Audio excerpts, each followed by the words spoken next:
Am I the a-hole for showing a spreadsheet of everything I pay for and showing their dad doesn't pay for anything? Okay, I'm getting mixed opinions from this. We have 2 kids, 13 and 11.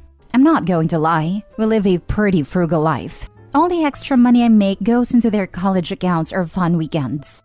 Dad has them once a month and is the fun parent. Can't get his child payments in, but willing to do a surprise trip to Kennywood. It's frustrating, all right.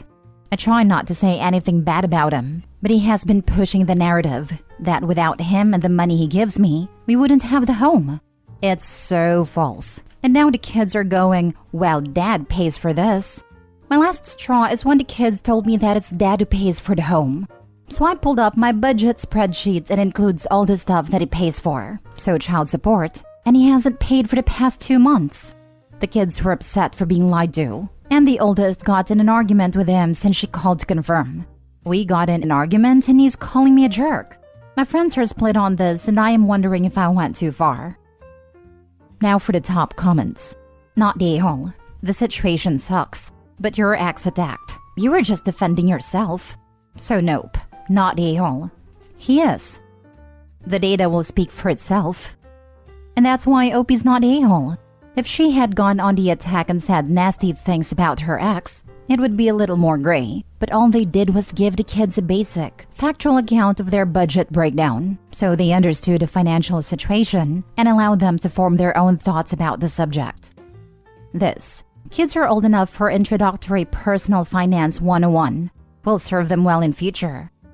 If he was actually lying and the kids were believing his lies, then absolutely unequivocally not the a-hole. Period. You almost had to do this. He doesn't look bad in their eyes because you exposed them. He looks bad because he lied to begin with, and because he created a situation that he lied about.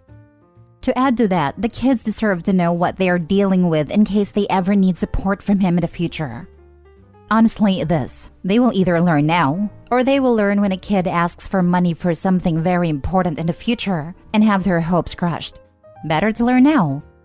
Not the a-hole. The truth can hurt sometimes, but the truth is in the facts. As for the back child support you are owed, court order for garnishment would be in order. Working on that. Just want to tag on that my husband stayed quiet about his ex to his kids. He didn't want to say anything negative, didn't want to badmouth her. And that's generally true, but sometimes you gotta say the truth, especially when they're older.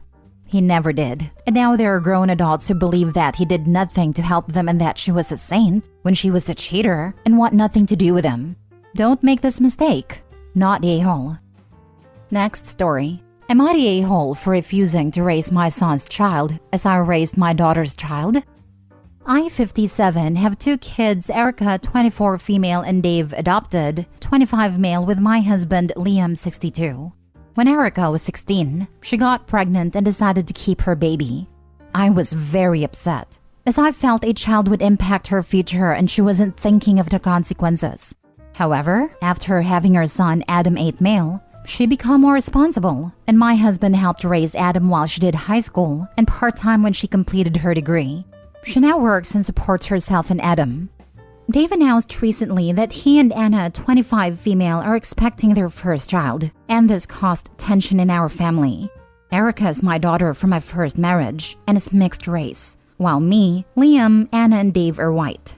Anna went to the same school as my kids and made comments about both Erica and Adam's heritage and shaming Erica for being a teen mom. Dave told us that Anna has grown as a person and that she has changed. But Erica refused to be around Anna spending holidays with her mom and was angry that Dave would have a relationship with Anna after what he did. Anna has apologized after that talk, but Erica feels the apology is insincere and too late, but does now attend family events and mostly ignores Anna, though will not allow Adam to be near her. I am struggling to balance both relationship with my kids. Anna and Dave recently invited us all to their gender reveal, and I thought this would be a good way to move forward as a family, and we all agreed to attend. After the gender reveal, Dave asked Liam and I for our car keys, said he wanted to load some of the baby shower presents in our car. I was confused and asked why. Apparently, both he and Anna thought that like we helped raise Adam, we would help raise their new baby. So they wanted to load our car with some of the diaper/baby clothes for when we look after our new grandchild. We told them no, as we are too old now, and that they are both financially stable to look after the new baby. While we are happy to occasionally help out, they should be responsible for their own child, as they are old enough. Dave said that him and Anna have lots of student debt and can't afford to take time off and needed childcare more, as Erica got a single-parent grant to help pay tuition. They called me and Liam and Ferris raising a child is expensive now and that we should help out. David said we ruined Anna's big day as an expecting mom and that we should have at least said no in private, but thinks that at least for the first few years we should be hands-on grandparents. Dave also accused us of favoring Erica over him, even though we said the situations are both different. I am about to retire, and Liam and I have had plans for years about going back to our home country, which they both know. I would have said I wasn't right here, but even Erica thinks we are being too harsh on Dave and Anna. I'm thinking, what the heck did I just read? If Dave is old enough to not use protection, he sure as heck is old enough to raise his child. Both him and Anna. You are not the a-hole. The situations were vastly different. How could they even expect this of you? Same. Dave and Anna are grown adults who are financially stable and perfectly capable of raising a child, as Opie said.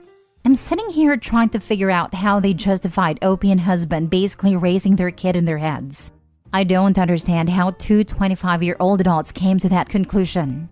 Opie is not a-hole. To add to this, they just assumed.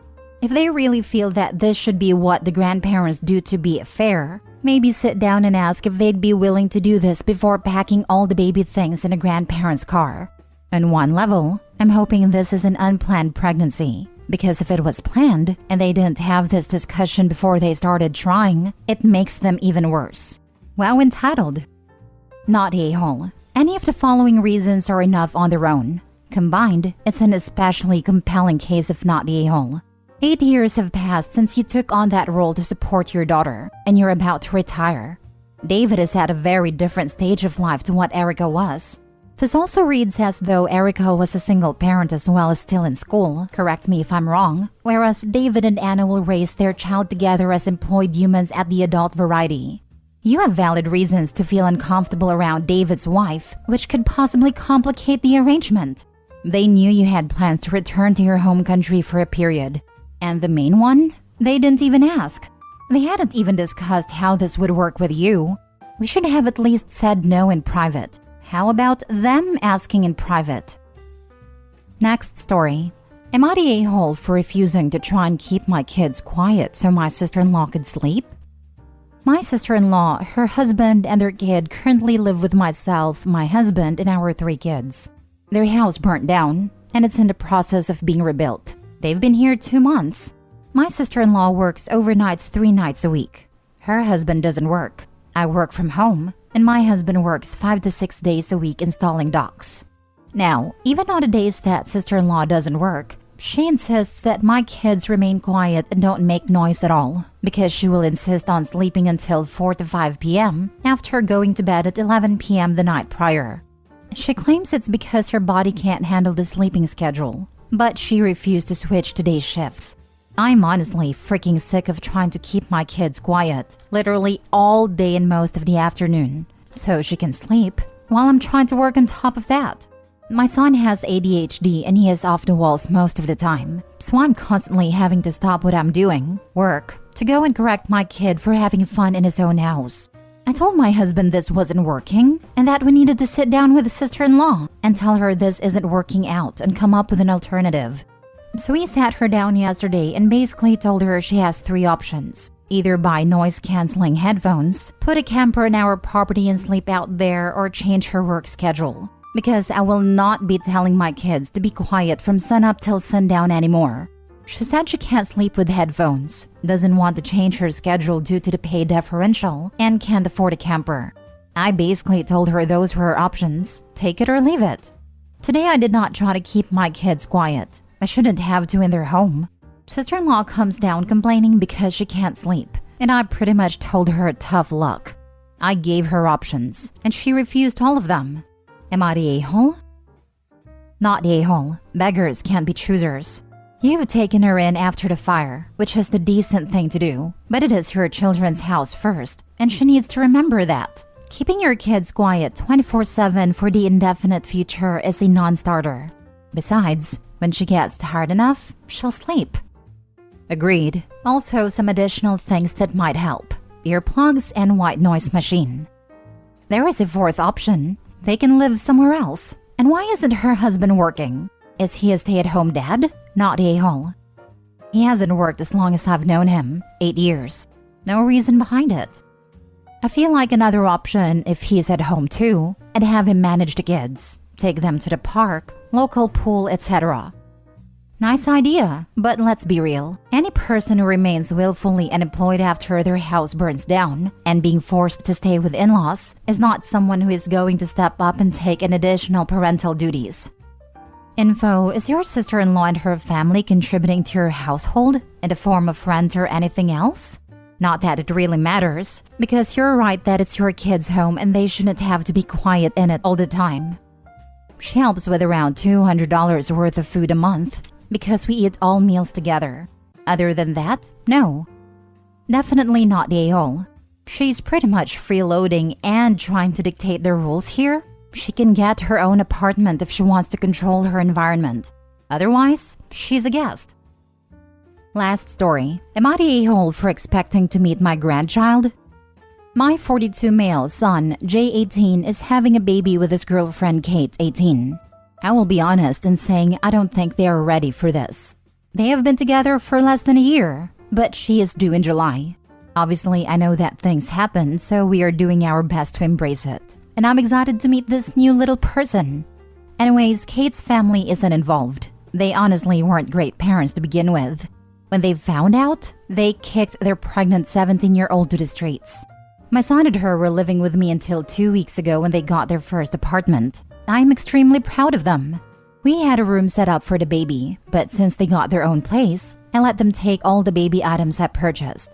I mean a fully furnished nursery, and then of course everything from the shower. The baby isn't going to be wanting for much. Well, the baby is breech. They have tried everything to get that baby to turn, but nothing. So they have a C-section scheduled for July 3rd, assuming the baby doesn't flip or she goes into labor. I requested this day off of work, and then asked my son and Kate if they would like me to pick them up, or if they plan to have my son drive them. My son was confused and told me that he would drive them. Why would I drive them? I told him I was just offering, and told him I'd be in the waiting room waiting for her to get out of the surgery. Then Kate jumped in and said they weren't having any visitors at a hospital. She said she needed time to heal, and they wanted to bond with the baby. She said it would just be the two of them and her sister. I'll admit I was pretty taken aback. I mean, I feel like as the grandparent, I'm closer than the aunt, but whatever. I said okay because I didn't want to fight, and said I would be waiting at their house. Kate jumped back in again and said the only visitor they would be having was her older sister. She said she would be in pain, bleeding, and trying to breastfeed, and that she wanted privacy to do that. She also said that I never got my TDAP booster, which I don't need as I had it maybe 5 years ago when I had to go to the ER for a cut. So I couldn't come until the baby had its first shots or I got the shot. I pointed out to her that if she didn't have a natural birth, that she wouldn't be bleeding, and it would just be a surgery recovery. She could stay in the bedroom and relax, and my son could bring her the baby when it's hungry. She told me that nobody was taking her newborn from her. Lots of other things were said, and I feel extremely taken advantage of. I sheltered and provided for her and my son when I didn't have to. Plus, I give to them a lot. I now see a lot of other narc tendencies from her, and I feel like it's World War III with my poor boy caught in the middle. I don't feel like an a-hole, but she and my son are saying I am. Am I the a-hole? You absolutely bleed after a C-section, first of all. Second of all, you're the a-hole, and it sounds like your poor boy is on his girlfriend's side. Stop taking it so personally. Yep, I bled for 5 weeks. 5 weeks? I am so jealous. I bled for 9 to 10 weeks. So we get to bleed just like a natural birth, but also get the fun of recovering from a hair abdominal surgery at the same time. And of course, the doctor comes into my room just a few hours after delivery, telling me how I'm a good candidate for a VBAC. I'm like, nope, one and done, my good sir. I don't even need to read past the title to know you're the a-hole. However, I did. This is a classic you owe me parent behavior. Yikes. Back off before you do more damage. Right? Good people. I do things to help because I care about my son and his family. OP? I do things to help because I want to guilt my son and his family into catering to my demands. You should have warned them your generosity came with a lot of strings attached. How about you show this new-to-be mom some respect and privacy while recovering from a life-altering event? You're the a-hole.